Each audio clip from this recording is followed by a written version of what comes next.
She stood at the window on the 34th floor, holding a check she had signed 3 weeks ago and never sent. The city stretched below her in the early evening light, glass towers catching the last of the sun. The expressway a slow ribbon of red taillights, threading south toward the lake. The check was made out to Cole Whitfield. $500,000. It had sat in her desk drawer for 22 days. She picked up her phone and dialed. He answered on the second ring. "Cole," she said. "Why didn't you take the money?" 4 seconds passed. She counted them. "Because that is not what she wanted," he said. Sloane stood very still. Outside, the city kept moving. Inside, something she had not expected to feel settled into the room around her, and she did not try to name it. The flower shop on Paulina Street had been Rachel Whitfield's idea from the beginning. She had found the space in the spring of 2016, a narrow storefront with a cracked tile floor and a front window that caught the afternoon light in a way, she said, reminded her of her grandmother's kitchen. She named it simply. She kept the prices honest. She remembered the name of every customer who walked through the door more than once, and she kept a bucket of day-old flowers near the register that she gave away to anyone who looked like they needed them, which she never explained and never charged for. Janet Oakes, who lived 3 doors down and came in every Thursday for 2 years, once told a friend that Rachel Whitfield was the only person she had ever met who thanked people more than she was thanked. It was not something Rachel would have said about herself. It was simply the way she moved through the world, the way water moves without deciding to, without asking anything in return. Cole had built his professional life differently. Whitfield and Crane Architects had started as a 2-man firm on the north side, and over 6 years it had grown into something real, not large, but respected. The firm combined design work with development consulting. Cole had learned early that a building was only as sound as the contracts underneath it, and so he spent years negotiating and managing subcontractor agreements, reviewing financial structures, signing off on the paperwork that held a project together from the ground up. He knew what honest contracts looked like from the inside. He knew, therefore, what dishonest ones looked like too. Marcus Crane disappeared on a Tuesday in the fall of 2019. By Friday, Cole understood what had happened. A series of contracts signed in the company's name, $1.2 million moved through a private investment fund, and gone before anyone thought to look. The investigation took 4 months. His license was suspended. The company dissolved. And in November of that same year, Rachel's cardiologist used the word urgent. The surgery she needed was not experimental. It was not rare. It was simply expensive in a way that required a particular kind of insurance, and Cole no longer had that kind. He called every number he could find. He borrowed from his parents, and from Rachel's sister, and from a college friend he had not spoken to in 7 years. When the final number still did not reach what it needed to reach, Rachel told him to stop. She said it quietly, without drama, with one hand on his arm. "Keep being you," she said near the end, in a hospital room that smelled of recycled air. That's all I ever needed. She was 31. Norah had just turned 4. Cole buried his wife in March and spent the following weeks learning how to make a school lunch. He started fixing things almost by accident, a neighbor's dryer, then a radiator, then an air conditioner on the 3rd floor of a building on Damon. Word got around the way it does in a neighborhood where people still knock on doors. By the following spring, he had a phone number on a card and a van with his name on the side. He was not rich. He was not trying to be. He had enough to pay the rent and keep the lights on, and on the mornings when he tucked a small folded note into the pocket of Norah's jacket before school, the way Rachel had always done, he felt something that he had decided to call enough. Every morning before he drove to the first job, he took the photograph from his wallet and looked at it for a moment. Rachel standing in front of the flower shop, one hand resting on the doorframe, smiling at whoever was holding the camera. He had taken that picture on the day she opened. He put it back and carried it with him all day because he wanted to be the man in that photograph. The man she had been smiling at. The call that brought him to the Merritt Development Building was routine. A commercial HVAC system on the building's technical floor needed a diagnostic inspection and a filter replacement, the kind of work that took 2 hours and required nothing more than the right tools and a working knowledge of the system's layout. He signed in at the lobby desk at 8:40 in the morning, rode the service elevator to the technical floor, and let himself into the mechanical room with the key the building manager had left at reception. The room was warm and smelled of metal and conduit. He found the air handling unit along the east wall and opened his kit. The electrical panel he needed to access was mounted on the wall behind a storage rack that someone had pushed too close. He moved the rack aside carefully. It was stacked with archive boxes, the kind with cardboard lids and typed labels, and as he shifted the bottom box, the one balanced on top tilted and came down. He caught most of it. A binder slid free and landed open on the floor, its contents fanning out across the concrete. He crouched to gather the papers. He was not reading them. He was stacking them the way you do with any papers you have picked up off a floor.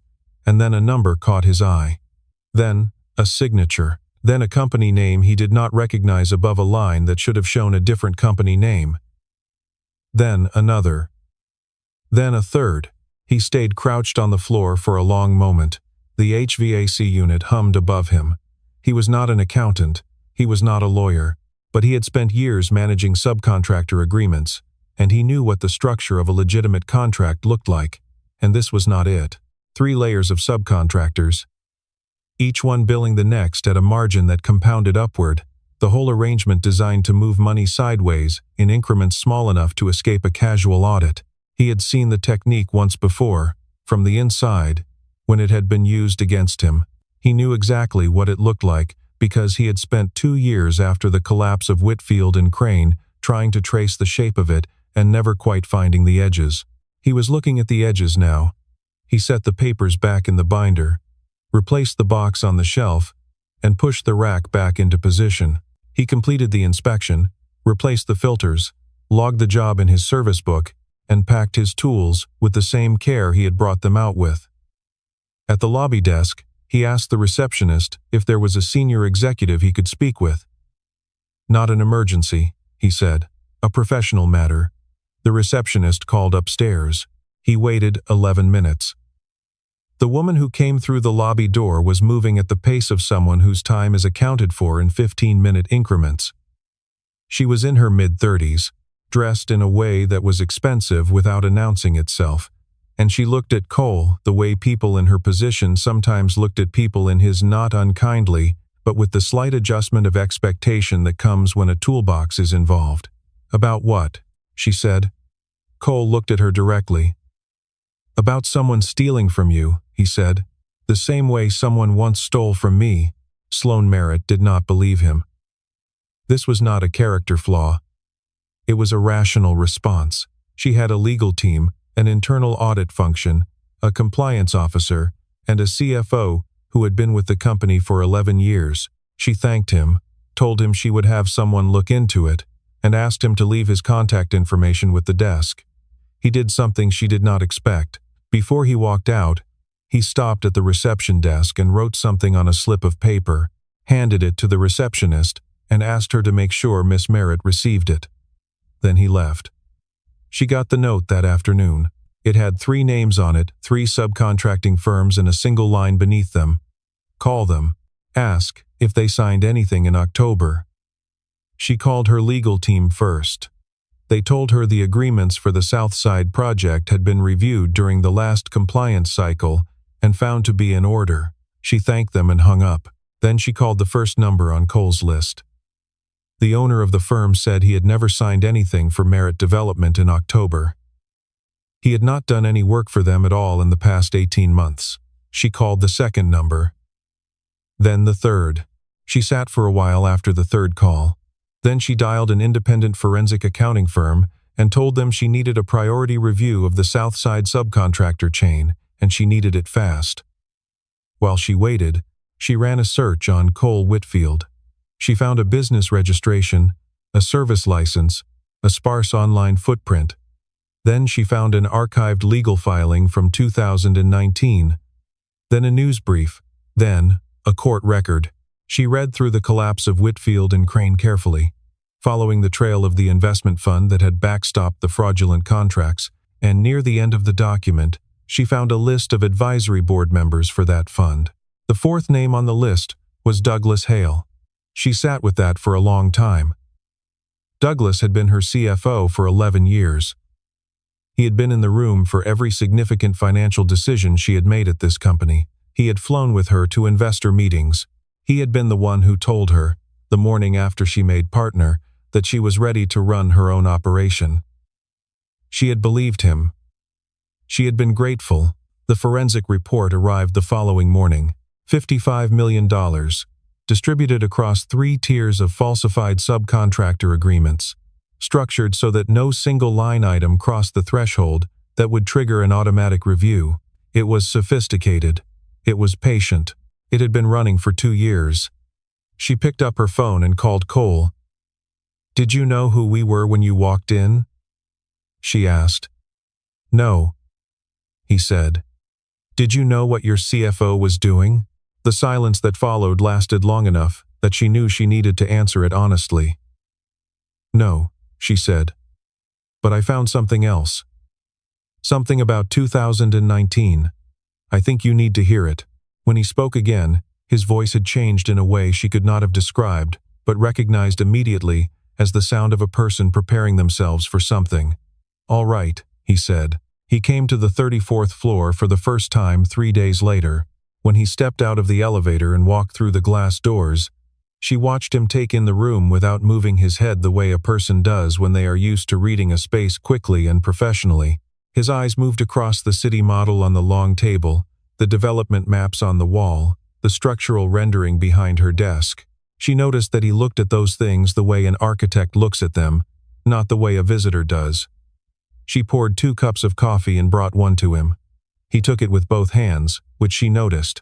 She laid the 2019 file on the table between them and walked him through what she had found: the fund, the advisory board, Douglas's name on the list. She did it plainly, without softening it, because she had decided the night before that this man had earned plainness. He looked at the document for a long time. There was no anger, or if there was, it lived somewhere below the surface where he kept it. He was quiet in the way of someone who has had a long time to make peace with a thing and is now simply looking at it directly for the first time. "I looked for the connection for 2 years after the company closed," he said. "I thought it was just Marcus. I couldn't find the other end of it." "Now you have," she said. He nodded slowly. Then he told her about Rachel. He did not tell her all of it at once. He told it the way people tell the truest things, in pieces, without a clear beginning, filling in the shape of it as he went. The surgery, the insurance, the timeline of how one disaster had followed directly from the other. He told it without self-pity, which made it harder to listen to, not easier. She found that she had nothing useful to say in response. The usual expressions of sympathy felt insufficient in a way she could not have explained before this conversation. So she asked the only question that seemed honest. What was she like? He looked up. She thought for a moment that she had miscalculated. Then something in his face changed, and he began to talk about Rachel in a way that made the room feel different. He told her about the flower shop, about the day-old bucket near the register, about the way Rachel had memorized the names of customers their neighbors had never thought to learn, about a yellow flower Rachel had described once as her favorite because, she had said, it did not try to be anything other than what it was.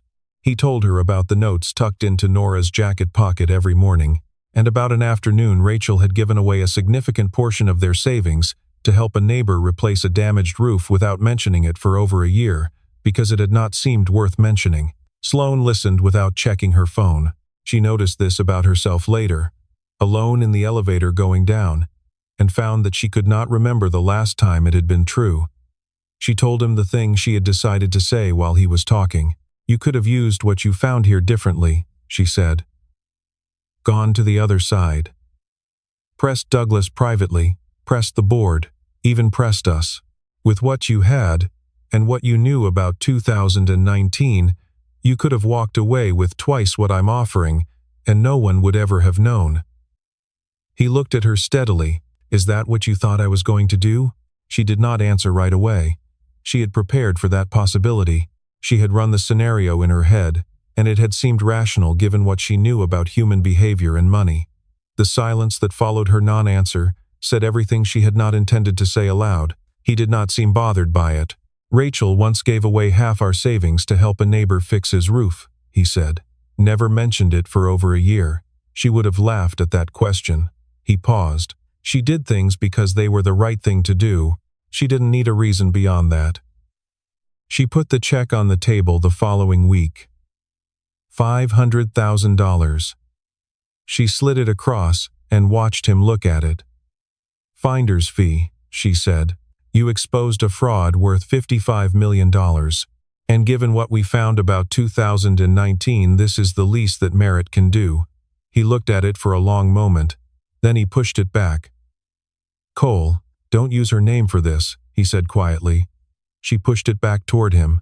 You need this. Norah needs this. He shook his head once, not aggressively, not with performance, just once, with a kind of finality that she understood was not going to move.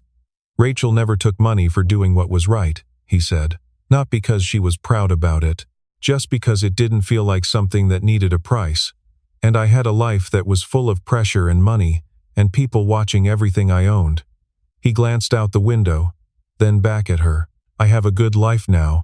I go home before 3 o'clock. I eat dinner with my daughter. Nobody is trying to take anything from me. I worked in that other world long enough to know exactly what it costs, and I know what it cost me, and I am not looking to go back. She started to speak. He continued. The day I take money for doing what's right, I stop being the person she fell in love with. And I'm not ready to stop being that person. She had nothing to say to that. She was not used to having nothing to say. She watched him pick up his toolbox and walk to the door, and she sat for a long time after the elevator light moved down through the floors, thinking about how many conversations she had been in over the course of her career and how few of them had ever felt like that one. She thought about the photograph he had mentioned, a woman standing in front of a flower shop, smiling at whoever was holding the camera. She thought about a man who carried that picture in his wallet every single day and called it a direction rather than a memory. She thought about what it meant to spend 3 years trying to remain worthy of someone's idea of you, and whether she had ever tried to be worthy of anyone's idea of her. She had spent her career building things, firms, deals, portfolios, reputations, and she had been good at it, and she had been proud of it, and she had never once asked herself whether the person she was building toward was someone worth arriving at. She did not have a clean answer. She set the question aside carefully, the way you set aside something you are not ready to examine but are not willing to discard, and she sat with the empty room around her, and the city lights beginning to come on below her window, and she did not move until the cleaning crew knocked on the glass door, and she realized she had been there for 2 hours. 3 days later, she drove to Wicker Park. She told herself it was to verify a detail in the subcontractor file she could not locate in the digital copy. She knew, while she was telling herself this, that it was not true. She found him in the basement of a 6-flat on Levitt Street, crouched in front of an open dryer with a multimeter in his hand. He looked up when she appeared in the doorway, and for a moment neither of them said anything, which she found less uncomfortable than she would have expected. She suggested coffee. He said he knew a place. They walked 2 blocks north on Paulina and sat at a table near the front window of a small shop that smelled of espresso and old wood. She ordered without looking at the menu, which she did everywhere, and then she noticed him notice it, and she did not try to explain. She asked him about the work, and he talked about it without apology and without excessive modesty, which she respected. He described the satisfaction of a repair, completed the specific pleasure of a thing restored to its function. He talked about the people he worked for, the regularity of being known in a neighborhood, the fact that his phone rang because someone trusted him enough to call. He said the work gave him something that the other kind of work, for all its scale and ambition, had never quite managed to give him. A result he could see immediately, and gratitude he could recognize as real. She listened without offering alternatives. When he finished, she said only, "That sounds like a good life." He looked at her. "It is." They were quiet for a moment. When they stepped outside, he stopped on the sidewalk in front of a vacant storefront with a for lease sign in the window. He stood looking at it, and she stood beside him, and she waited. This was hers, he said. She looked at the space. A corner window, Good afternoon light. A bench-width ledge outside the door. She had a whole layout in her head for a bigger version, he said. Corner window for the yellow ones. A bench outside for people waiting. She knew exactly where everything would go. He was quiet for a moment. I'm not ready to go in yet. She did not say anything. She stood beside him and looked at the empty room through the glass until he was ready to walk away. She did not know, while she was standing there, that she was memorizing the dimensions of the window, or that she was noting the direction of the afternoon light, or that she was doing what Rachel had done once on a different sidewalk in a different spring, seeing clearly what was not yet there. They walked back to their cars without saying much. The street was quiet in the way Wicker Park gets on a weekday afternoon, just the ordinary rhythm of a neighborhood going about its life, a woman with a stroller, two men talking outside a hardware store, a dog pulling at its leash in front of a dry cleaner. The kind of street where people knew which step on their neighbor's porch was loose. Rachel's kind of street. Cole's kind of street. Sloane looked at it through the car window before she pulled away. But when she turned onto the expressway heading back downtown, she kept both hands on the wheel and thought about yellow flowers and corner windows, and a woman she had never met who had apparently known how to give things away without making it feel like a gift. She thought about that for a long time, longer than the drive required. She found him at the school gate on a Thursday. She had not planned it. Or she had planned it and then decided not to examine the planning too carefully. She arrived at 2:55 and stood at the edge of the sidewalk across the street. Cole arrived at 2:58, holding a small carton of chocolate milk and a picture book with a dog on the cover. He stood near the gate with the particular patience of a person who has learned that waiting is not wasted time. The doors opened. A small girl in a yellow jacket came through the crowd at a run and hit him at hip height. He caught her with one arm and swung her around once, without seeming to think about it, and then she was on her feet again, and already turning towards Sloane, with the unfiltered directness of a child who has not yet learned that strangers require a preamble. "Do you know how to draw?" Norah asked. Sloane looked at her. "Not really," she said. Norah considered this with gravity, and then nodded. "That's okay. I'll teach you." The three of them went to a coffee shop 2 blocks from the school.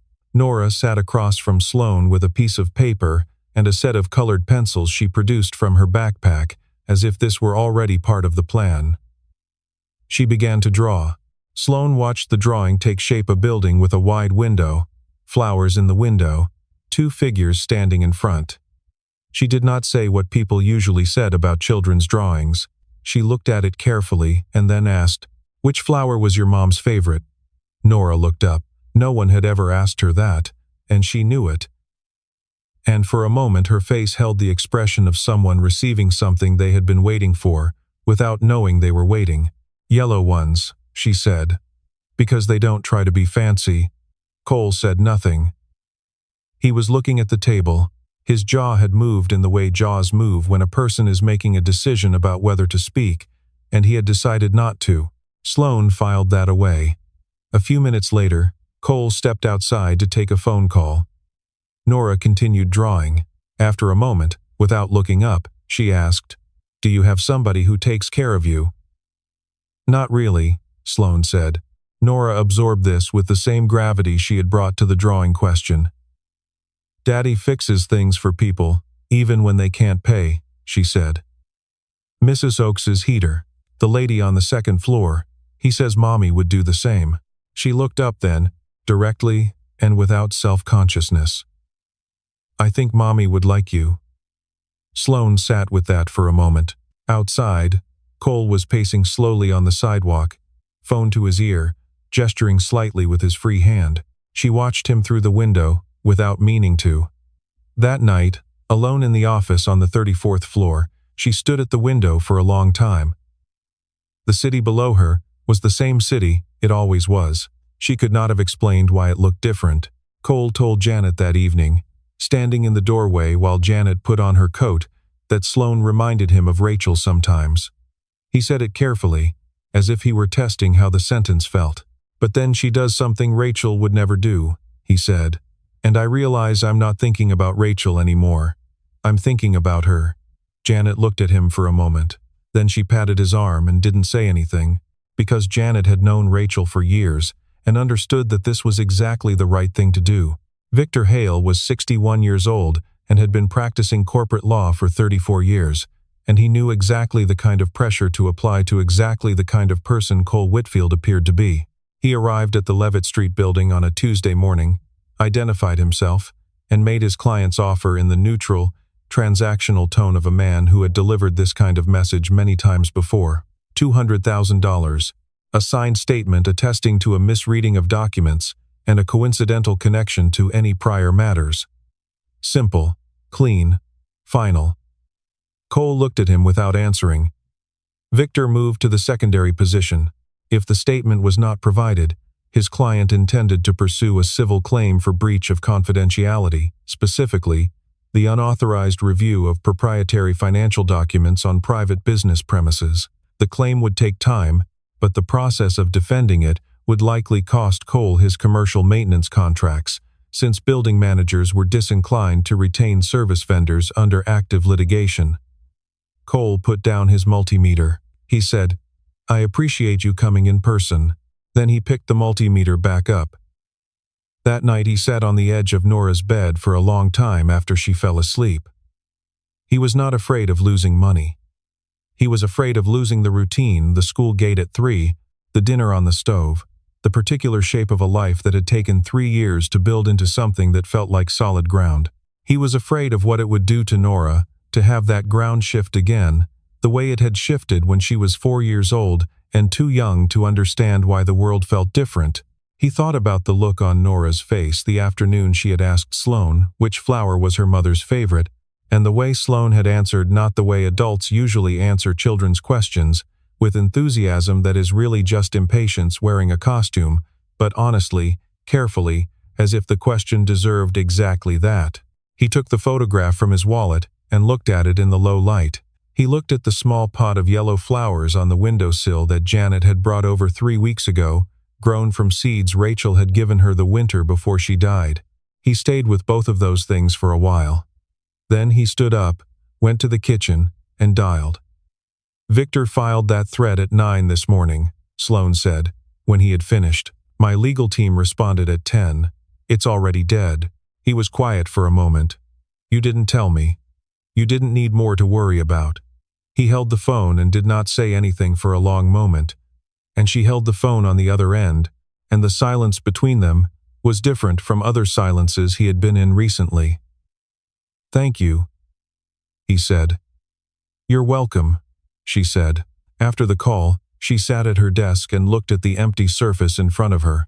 She had handled the Victor Hale matter the same morning it arrived, without deliberating, because it had been the obvious thing to do. She had not told Cole because she had not wanted to add to whatever he was already carrying. This was not a complicated decision.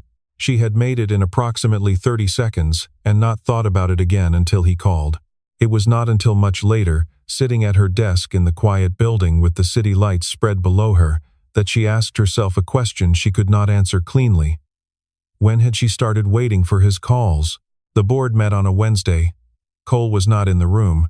He had provided his analysis in writing a 12-page document prepared over 3 consecutive evenings at the kitchen table after Norah went to bed, built from the subcontractor records, the fund structure, and his own annotated understanding of how the tiers had been assembled to avoid detection. He had written it in the language of someone who had spent years managing these agreements himself, not the language of theory but of practice. Douglas's attorney described the document as the work of a service technician with no legal standing. The attorney for Merit Development read aloud from Cole's professional history licensed architect. Co-founder of a development consulting firm, direct management of subcontractor agreements across 14 completed commercial projects. The board asked 4 questions about the analysis. The answers were in the document. The vote was 7-1. At 3 o'clock that afternoon, Cole was standing at the school gate, holding a carton of chocolate milk and a library book about volcanoes. Norah came through the doors and found him and said, "Did you fix something big today, Daddy?" He crouched down to her level. "I think so, Bug," he said. "I think so." His phone rang while they were walking home. He looked at the screen and answered. "Are you okay?" Sloane asked. It was the first time she had asked him that, not about the case, not about the outcome, not about next steps. Just that. "Yeah," he said. "Yeah, I am." They met the following evening at the coffee shop on Paulina. She arrived first and ordered and sat at the same table they had sat at before. She put the check on the table when he came in. He sat down. He looked at it. She waited. "Why didn't you take it, Cole?" she said. "I need to understand." He was quiet for a moment. Then he began to talk, and this time he did not talk around Rachel. He talked about her directly, fully, the way you talk about someone when you have stopped being afraid that saying too much will use them up. He told her about the yellow flowers. He told her about the day-old bucket and the neighbors who had never been charged for delivery, and the Thursday customer Rachel had remembered by name for 3 years before she ever introduced herself. He told her about the way Rachel had lived, not as a philosophy, not as a discipline, but simply as a series of daily choices so consistent they had become invisible. The way water is invisible until you're thirsty. She never took anything she didn't feel she had earned, just by being herself, he said. And I've spent 3 years trying to be worthy of the man she thought I was. He looked at Sloane steadily. That's why. Because that is not what she wanted, and because if I take money for doing what's right, I stop being that person, and I'm not willing to do that. Sloane reached across the table and picked up the check. She held it for a moment. Then she tore it in half, and then in half again, and set the pieces at the edge of the table. She was quiet for a moment. When she looked up, there was something in her expression that was not pity, and was not admiration, and was something she did not have a ready word for. "Do you think you are?" she said. That man, Cole, looked at her for a long time. He thought about Norah's question from the week before. He thought about the photograph in his wallet, and the note he folded every morning, and the flowers on Janet's windowsill that were still alive. "I think I'm getting there," he said. 2 months later, Douglas Hale and his brother Victor were indicted on federal charges covering both the Southside fraud and the events of 2019. Cole had submitted a formal petition for reinstatement of his architectural license, and the review board had acknowledged receipt and begun its process. He was not holding his breath, because he had learned that he did not need a document to tell him who he was. Sloane had offered him a position as an internal contracts advisor for merit development. He had accepted and named one condition. His day ended at 2:30. She had not tried to negotiate. On a Saturday morning in early November, he loaded Norah into the car and drove south through the neighborhood to drop a book off at Janet's. On the way back, he turned onto Paulina, the way he always did when he came from that direction. The for lease sign was gone from the storefront window. He slowed the car without deciding to. Inside the space, someone had strung a temporary work light, and in its glow he could see the bones of the room, the concrete floor, the corner window, the ledge outside the door.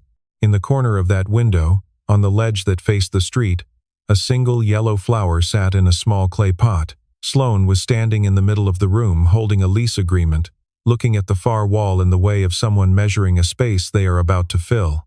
She turned and saw him through the glass. She did not explain. She did not gesture or wave or offer a smile that said, "This is what it means." She simply looked at him, and he looked at her, and the moment held itself together without any help from either of them. Norah said, "Daddy." "Stop the car." He stopped the car. Norah was out the door before he had finished setting the brake, crossing the sidewalk at a run, pulling on the door handle. Sloane opened it from the inside. Norah walked in and looked around for approximately 4 seconds, and then sat down on the floor, crossed her legs, opened her backpack, and took out her pencils. Cole came in last. He stood in the doorway for a moment, looking at the room, the proportions of it, the corner window, the morning light coming in from the east. He walked to the window and picked up the yellow pot carefully and moved it to the corner, where the light hit first. Sloane stood beside him. Neither of them spoke. Outside, a woman walked past with a dog. A man on a bicycle. An ordinary Saturday morning on an ordinary street, the city going about its business the way it always did. Norah was drawing. She did not look up. After a while she said, in the tone of someone making a simple practical decision, "I'm going to draw 3 people in front of the shop this time." Cole reached into his jacket pocket. He had carried the small box for a year and a half, without opening it, Rachel's set of colored pencils, the ones she had kept on the counter at the shop for children who came in with their parents and needed something to do. He opened it now and looked at the colors arranged inside.